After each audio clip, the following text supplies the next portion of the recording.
ஒரு low budget farm land வந்திருக்குங்க. இது எங்க கரெக்டா அமைஞ்சிருக்குன்னு பார்த்தீங்கன்னா, குன்னத்தூருங்க. குன்னத்தூர்லேருந்து புதுப்பாளையன்ற ஏரியால தான் அமைஞ்சிருக்குங்க. நம்ம வழிப்பாதைங்க. கட் ரோட்லேருந்து கரெக்டா பார்த்தீங்கன்னா, ஒரு 500 மீட்டர் தான் வந்துரும் உள்ள உங்களுக்கு. கரெக்டா 12 அடி வழிப்பாதைங்க. டிராக்டர் வந்து போற ஏரியா. அருமையான லேண்டுங்க. ஒரு 1 ஏக்கர் 1.5 சென்ட்டுங்க. நல்ல ஒரு ஃபார்ம் லேண்டு. ஆள் பார்த்தீங்கன்னா, அவரு வந்து ஊர்ல இல்ல. மெயின்டனன்ஸ்க்கு ஆள் இல்ல. அதுதான் வேற ஒண்ணும் கிடையாதுங்க. ஜம்முன்னு ஃபார்ம் லேண்டு. 1 ஏக்கர் 1.5 சென்ட்டுங்க.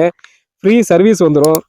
இதுல பாத்தீங்கன்னா கிணறு இருக்கு. கிணறு பாத்தீங்கன்னா கூட்டு கிணறுங்க. கூட்டு கிணறு பாத்தீங்கன்னா வாரத்துல 2 நாளைக்கு கூட்டு கிணறு வந்துருங்க. நம்ம ஏரியாங்க இது ஃபுல்லா. அந்த லாஸ்ட்ல அந்த தென்னை மரத்துல இருந்து அப்படியே ஒரு கட்டை அப்படி எடுத்துட்டீங்கன்னா ஒரே ஸ்கொயர் ஷேப்ல அப்படியே வந்துடும். லோ பட்ஜெட் ஃபார்ம் லேண்டுங்க. கரெக்டா அந்த லேண்டுக்கு பாத்தீங்கன்னா 48 லட்ச ரூபா கேட்டிருக்காங்க. இது ஃபிக்ஸ்டு கிடையாதுங்க, நெகசபிள் தான். ஃப்ரீ சர்வீஸ் வந்துருங்க. தண்ணிக்கு பஞ்சமே கிடையாது. நிறைய பேர் சொல்றாங்க குன்னத்தூர் ட்ரையான ஏரியான்னு. அப்படிலாம் கிடையாதுங்க. குன்னத்தூர்ல தெற்காலையுமே நீங்க மேற்காலம் பார்த்துட்டீங்கன்னா தான் நல்ல செழிப்பான ஏரியாங்க. வடக்கால போனீங்கன்னா மட்டும்தான் கொஞ்சம் ட்ரையா இருக்கும். மற்றபடி இது எல்லாமே செழிப்பான ஏரியா. சுத்தி எல்லாம் தோட்டமுள்ள ஏரியா. மிஸ் பண்ணிடாதீங்க. அடுத்த வீடியோல சந்திப்போங்க.